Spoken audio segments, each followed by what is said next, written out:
आपण आपल्या रोजच्या आयुष्याचा विचार करूया. चिप्स खाऊन झाले, पॅकेट कुठे जातं? बरोबर, कचरापेटीत. सकाळी चहा झाला, उरलेली चहापत्ती किंवा टी बॅग, ती सुद्धा कचरापेटीत. ऑनलाईन काही मागवलं की त्याचं पॅकेजिंग येतं, तेही कचरापेटीतच जातं, नाही का?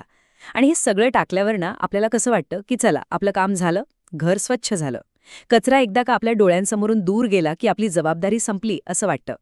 पण आपण कधीही हा साधा प्रश्न स्वतःला विचारला आहे का, की कचरापेटीत टाकलेला हा कचरा खराच कुठे गायब होतो, की तो कुठेतरी जाऊन आपल्यासाठीच एक मोठी समस्या तर बनत नाहीये ना?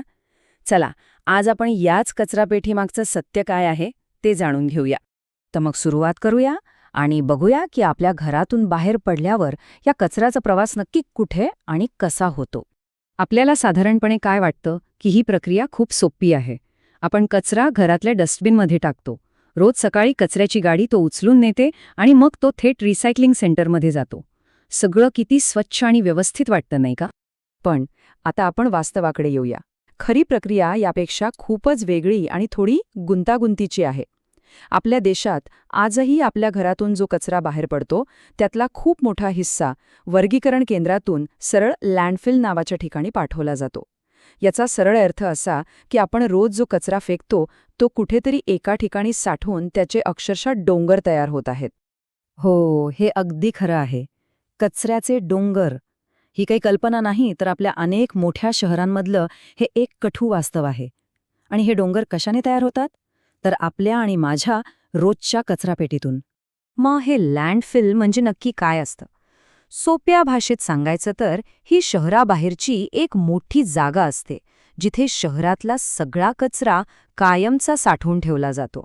रोज शेकडो ट्रक कचरा आणून इथे ओतला जातो आणि तो तिथेच वर्षानुवर्ष साठत राहतो. आणि ह्या गोष्टीची गंभीरता किती आहे याचा अंदाज तुम्हाला यावरून येईल की काही लँडफिल साईट्सवर कचऱ्याचे इतके थर साचले आहेत की त्यांची उंची 20 मजली इमारती एवढी झाली आहे. विचार करा, 20 मजली इमारत फक्त कचऱ्याची. आणि हा कचरा काही दिवसांसाठी नाही, तर कित्येक दशकं तसाच पडून राहतो. आता गंमत म्हणजे लँडफिल म्हणजे फक्त कचऱ्याचा ढिगारा नाहीये. या ढिगाऱ्यांच्या आत अनेक धोकादायक प्रक्रिया सतत सुरू असतात, ज्यांचे गंभीर परिणाम आपल्या पर्यावरणावर आणि आपल्या आरोग्यावरही होतात. यातला पहिला धोका आहे मिथेन वायू. बघा, आपल्या घरातून जो ओला कचरा जातो, म्हणजे भाजीपाल्याची देठं, फळांच्या साली, उरलेलं शिळं अन्न, हे सगळं जेव्हा त्या कचऱ्याच्या डोंगरात दाबलं जातं आणि कुजतं, तेव्हा त्यातून मिथेन नावाचा एक वायू बाहेर पडतो. हा एक शक्तिशाली ग्रीन हाऊस वायू आहे, जो हवामान बदलाला कारणीभूत ठरतो. इतकंच नाही, तर हा वायू ज्वलनशील असल्यामुळे कधीकधी लँडफिलमध्ये मोठमोठ्या आगी लागण्याचा धोकाही असतो. दुसरा छुपा धोका आहे लीचेट. आता हा एक नवीन शब्द वाटेल, पण याचा अर्थ खूप सोपा आहे. जेव्हा कचऱ्याच्या डोंगरावर पाऊस पडतो, तेव्हा कचऱ्यातले सगळे विषारी घटक आणि घाण त्या पाण्यात मिसळते. यातून एक रसायनयुक्त दुर्गंधी असलेलं पाणी तयार होतं. हे विषारी पाणी हळूहळू जमिनीत झिरपतं आणि आपलं भूजल म्हणजे जमिनीखालचं पिण्याचं पाणी दूषित करतं. आणि तिसरा, आजच्या काळातला एक खूप मोठा धोका, तो म्हणजे मायक्रोप्लास्टिक्स. आपल्याला माहिती आहे की प्लास्टिकचं विघटन व्हायला शेकडो वर्ष लागतात. या काळात ऊन आणि वाऱ्यामुळे त्याचे इतके लहान कण होतात की ते आपल्या डोळ्यांनाही दिसत नाहीत. यांनाच मायक्रोप्लास्टिक्स म्हणतात. हे सूक्ष्म कण मातीत, पाण्यात आणि शेवटी आपल्या अन्नसाखळीतून आपल्या शरीरात प्रवेश करतात.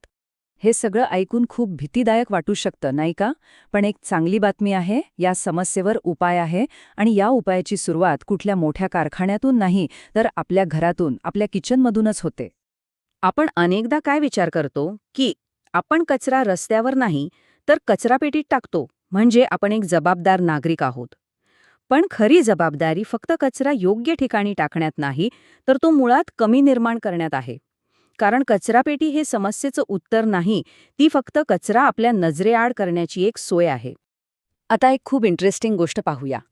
आपल्या घरात जो एकूण कचरा तयार होतो, त्यातला जवळपास 50 ते 60% कचरा हा ओला असतो.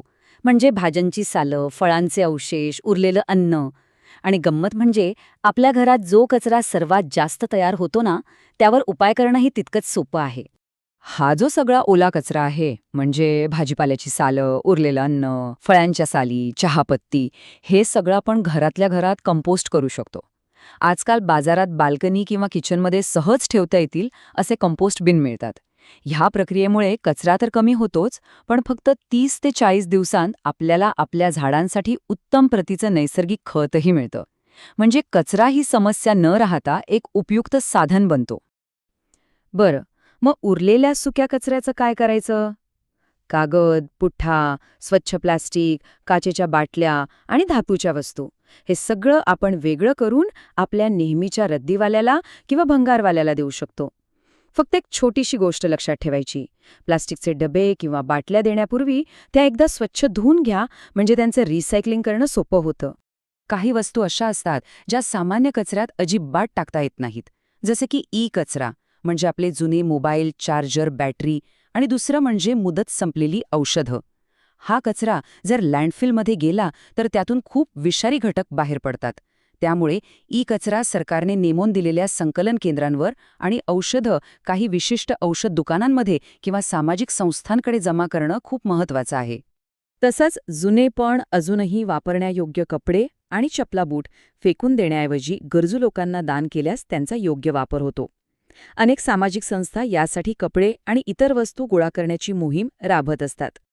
आता आपल्या मनात हा प्रश्न नक्कीच आला असेल की हे सगळं वेगळं तर केलं, पण ते द्यायचं कुठे? या वेगवेगळ्या प्रकारच्या कचऱ्यासाठी योग्य जागा कशी शोधायची? यासाठी अनेक सोपे पर्याय उपलब्ध आहेत. आपला नेहमीचा रद्दीवाला कागद, प्लास्टिक आणि धातू सहज घेऊन जातो. त्याशिवाय आपण गुगलवर माझ्या जवळचे पुनर्वापर केंद्र किंवा रिसायकलिंग सेंटर नियर मी असं शोधू शकता. काही शहरांमध्ये तर कचरा उचलण्यासाठी खास मोबाईल ॲप्सही उपलब्ध आहेत. आणि कपडे किंवा कचऱ्यासाठी स्थानिक सामाजिक संस्थांशी संपर्क साधणं हा एक उत्तम मार्ग आहे. तर मग ह्या सगळ्या माहितीमधून आपण काय शिकलो? एकच गोष्ट, ती म्हणजे आपल्याला कचऱ्याकडे बघण्याचा आपला दृष्टिकोनच बदलायला हवा. एक गोष्ट आपण सगळ्यांनी लक्षात ठेवली पाहिजे, कचरा डस्टबिनमध्ये टाकल्याने तो आपल्या नजरेआड होतो, पण तो जगातून गायब होत नाही. तो कुठेतरी आपल्या जमिनीत, पाण्यात किंवा हवेत मिसळून आपल्यासाठी समस्या निर्माण करतो. म्हणून पुढच्या वेळी हातातली कोणतीही वस्तू कचरापेटीत टाकण्यापूर्वी फक्त एक क्षण थांबा आणि विचार करा, आपण हे टाळू शकतो का? कारण खऱ्या अर्थाने पर्यावरणाची काळजी घेण्याची सुरुवात कचरापेटीत भरण्यापासून नाही, तर ती शक्यतो रिकामी ठेवण्यापासून होते. म्हणजे कचरा निर्माणच कमी करण्यापासून.